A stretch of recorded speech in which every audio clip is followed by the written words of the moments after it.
Halo para sosmeder, kali ini saya akan merangkum alur cerita film bergenre horor bercampur kriminal. Film ini menceritakan 6 orang pergi ke rumah terpencil untuk merayakan pesta malam. Namun, mereka tidak tahu bahaya yang akan menimpanya. Tanpa basa-basi, baso kulub, kecilkan volume, sediakan kopi hitam dan kacang berbulu.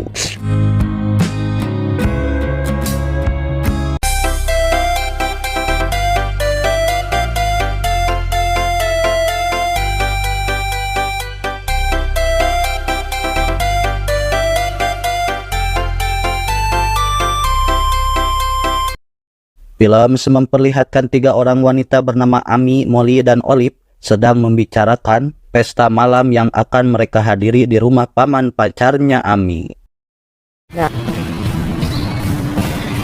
Justin, there's already trouble in paradise.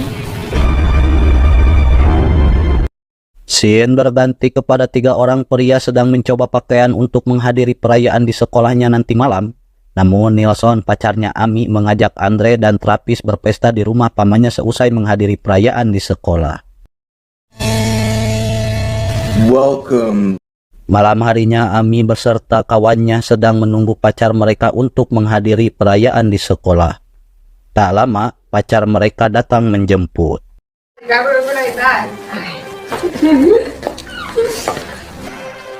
Let's get this killer night.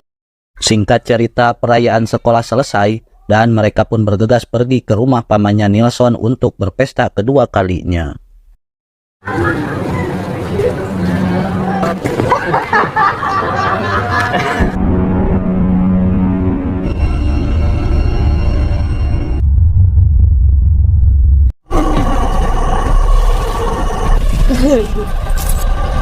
Saat di perjalanan akan ke rumah paman Nilsson, Olive melihat gambar orang yang selalu hilang di daerah paman Nilsson. Namun, Andre sang pacar meyakinkan Olive bahwa tidak akan ada hal buruk yang menimpa mereka.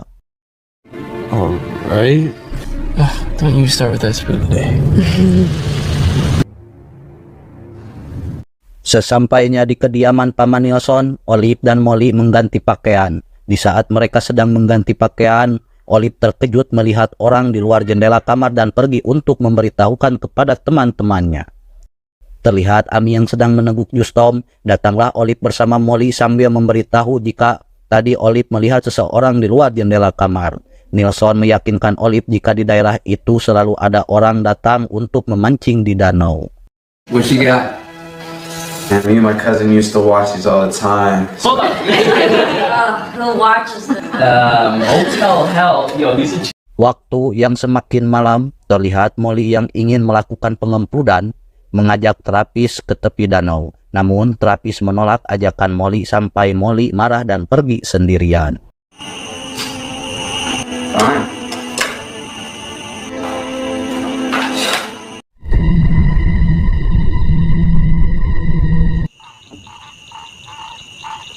Saat Molly di tepi danau, ia mendengar orang yang melempar batu ke arah danau. Molly yang menyangka jika itu Travis, ia terkejut dan lari saat melihat pria menyeramkan. Tiba-tiba,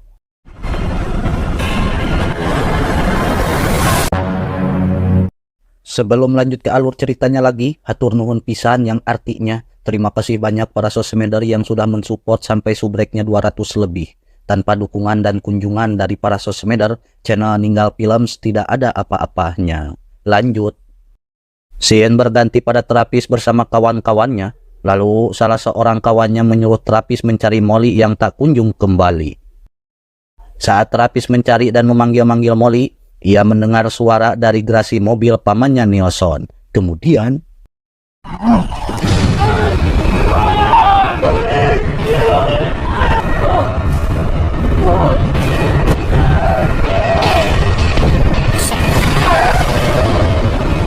seusai si kopet membunuh satu persatu kawannya Nilsson, terlihat Nilsson bersama kawannya sedang bermain remi, dan yang kalah harus mencari Travis, Molly yang belum kembali.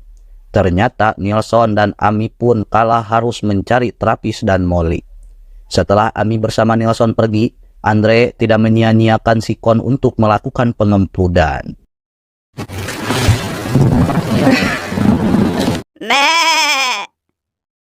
Terlihat Nilson dan Ami yang sedang berkeliling mencari Molly dan Travis. Tiba-tiba mereka melihat mobil terparkir di dekat danau. Dan Ami sedikit heran sambil bertanya-tanya mobil milik siapakah ini. Namun Nilson yang beranggapan mobil tersebut adalah mobil tukang mancing. Nilson dan Ami pun bergegas pergi ke rumah lagi. Saat mereka berjalan menuju rumah, mereka melihat sesosok orang yang berdiri di kejauhan. Dan mereka beranggapan itu Andre yang sedang melakukan prank. Dengan rasa hariwang dan gelisah, mereka pun bergegas dan lari menuju rumah pamannya lagi.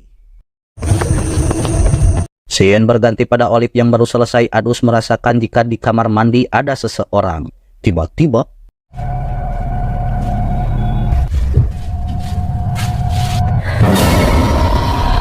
sesudah psikopat membunuh Olive, Andre yang sedang melihat film sambil menunggu Olive yang sudah lama tidak keluar dari kamar mandi, ia pun pergi dan memanggil Olive.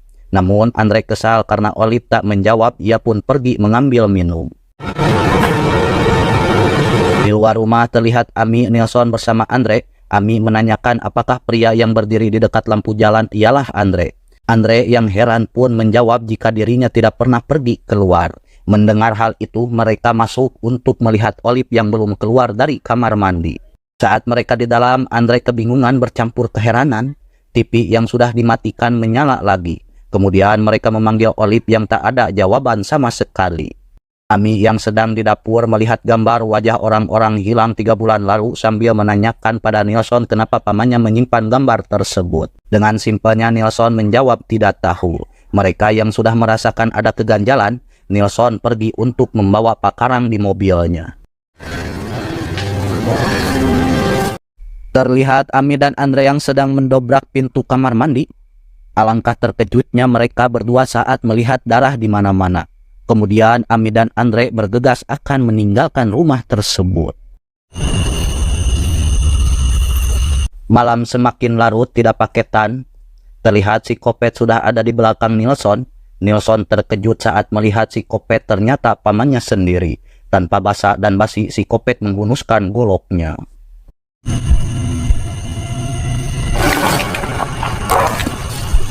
Sesudah Nilson meninggal, Ami dan Andre yang akan pergi keluar terkejut melihat psikopat membawa golok yang berdarah. Lalu Andre menyuruh Ami bersembunyi karena Andre yang merasa jantan akan melawan psikopat.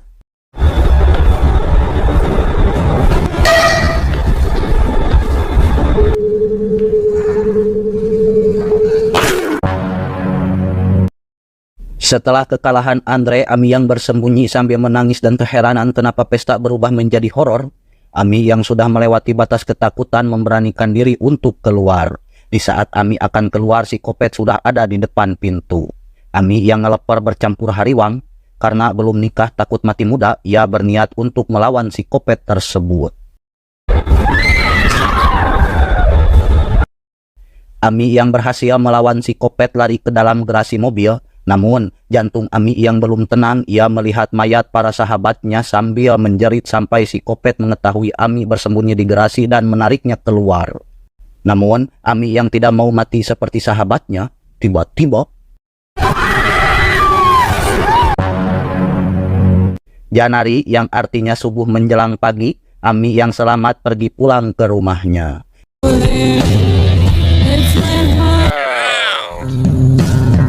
Terima kasih kepada para sosmeder yang sudah dan mau menyaksikan alur cerita film yang saya bawakan.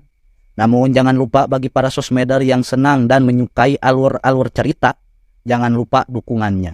Sekian dari saya dan saksikan alur cerita film selanjutnya.